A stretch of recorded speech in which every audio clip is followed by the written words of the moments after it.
Intel Committee Chair Tom Cotton knows all about it. Senator, when you talk about reprisals, people think about sleeper cells here. Do they have a right to be concerned? Good morning, Brian. Unfortunately, they do have a right to be concerned. As you said, Joe Biden had a wide open border policy for 4 years. We know that terrorists tried to enter our country. Iran has a long history of terrorizing America going back 46 years, to include here in the United States. They tried to assassinate Donald Trump last year. Someone finally answered the call to Iran's fatwa against Salman Rushdie a few years back and brutally stabbed him.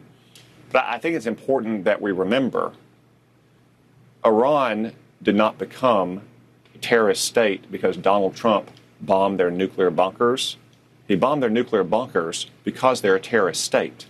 And we cannot allow a terror state to have nuclear weapons. Yes, and let them try to assassinate our president and Mike Pompeo and Brian Hook and John Bolton. Why was that allowed to stand? I don't get it. But just to break down a little bit more, some more stats on the border and why people are concerned about the people that have crossed. In 2021, 48 came across, then 197, then 462, and then the last year of Joe Biden, 797. So that's the IED in human beings that the Biden administration left behind. Just moving ahead and talking about what's going to happen next. The foreign minister of Iran is going to Russia today.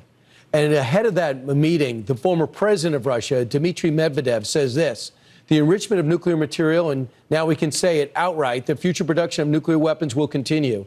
A number of countries are ready to directly supply Iran with their own nuclear warheads. That is just off the charts crazy. But how do you view it? Well, one, he doesn't have real influence inside of Russia. Vladimir Putin does. He was Vladimir Putin's puppet for 4 years when he was president during the Obama era. And two, I think you see that kind of bluster and rhetoric because Iran is providing no real support, or I'm sorry, Russia is providing no real support to Iran. For the second time in just 8 months, one of Iran's main clients in the Middle East has faced dire straits, and Russia has stood by. The first was last fall when Bashar al-Assad's tyranny fell in Syria. What did Russia do? It simply gave Assad a one-way trip to Moscow. Now, Donald Trump, after 25 years of presidents promising that Iran can't have a nuclear weapon, has finally acted on it and destroyed their key nuclear facilities and infrastructure. And what has Russia done? Issued a strongly worded statement and welcomed Iran's foreign minister to Moscow.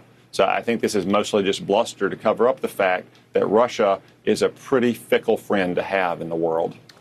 Senator, people like to label people like you war hawks or neocons. Lindsey Graham, war hawk. Are you a war hawk or a neocon? No, Brian, I'm someone who puts America's interests first, just like Donald Trump. And for 10 years, like Donald Trump, I have said that Iran can never have a nuclear weapon. Iran has been terrorizing the United States and the civilized world since 1979. They have the blood of thousands of Americans on their hands. As President Trump has said repeatedly, so have I said, Iran can never be allowed to have a nuclear weapon. That means Iran cannot have any path to nuclear weapons either. And it's personal to you. You're in the infantry. In Iraq, we've lost 600 plus guys. It's more like over 1,000, according to former Secretary of Defense Austin. And it's directly linked to Iran. And they've never been forced to pay for that. Maybe the payback begins. And I don't think that's being a war hawk. I think it's defending America. Senator Tom Cotton, thanks so much. Thank you, Brian. All right, straight ahead to a Fox Weather Alert, a massive